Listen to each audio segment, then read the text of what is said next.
So I walked into this thing essentially in good health. And for it to knock me down like it did, it's mind-blowing to me that this disease could do that.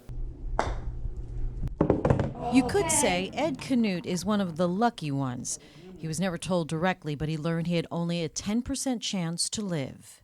They told Marty that if I lived, I'd be in a nursing home the rest of my life. Mr. Canute suffered from one of the most complex and worst cases of COVID-19 diseases that I have seen.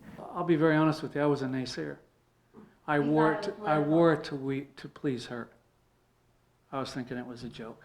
That was before going through 2 comas, cardiac arrest, pulmonary failure, neurological disorder, not to mention surgery for a bed sore that went so deep, almost hitting his spine. It started in July of 2020. Canute remembers feeling fatigued and having a hard time breathing. A first test turned out negative for COVID-19, then 3 days later, Marty came home later in the afternoon and saw and I was purple, as she calls it. So we went to the emergency room, got checked in.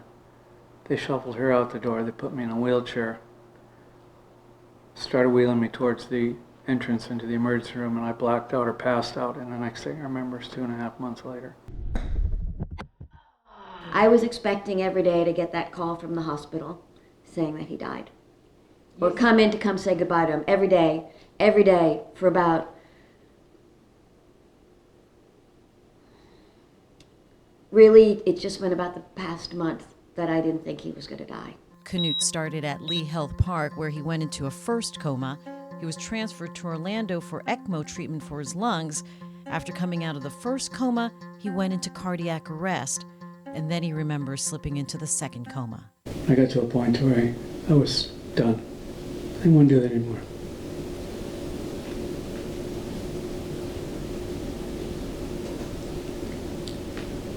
I just said, God, take me. Canute did come out of it, but 65 pounds lighter and not sure if he could even walk again. I had no use of my legs.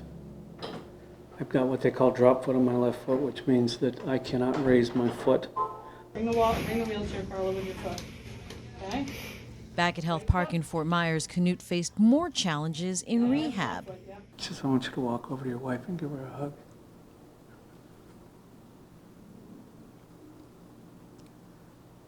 I didn't think I could do it.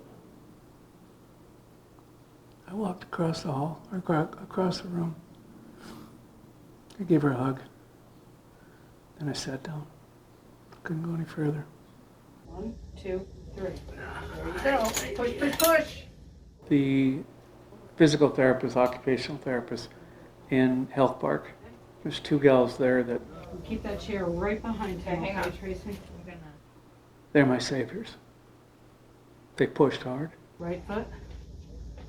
Left foot. Tiny steps. Good job. Come kiss your wife. It definitely makes us feel good in terms of looking at from his initial hospital admission to transferring and then back to the rehab hospital and seeing him walk out of this facility. It gives us great hope. I just say they touched my heart every single time. They've just, and I do that because it really is, it renders me speechless. I don't take anything for granted anymore. Nothing. I mean, I'm looking at life totally different. Canute also has a different view about wearing a mask. For me, being one of the naysayers to begin with, I'm no longer a naysayer. Don't care what anybody says. I mean, I walked out of a doctor's office yesterday, and that lady wasn't wearing a mask.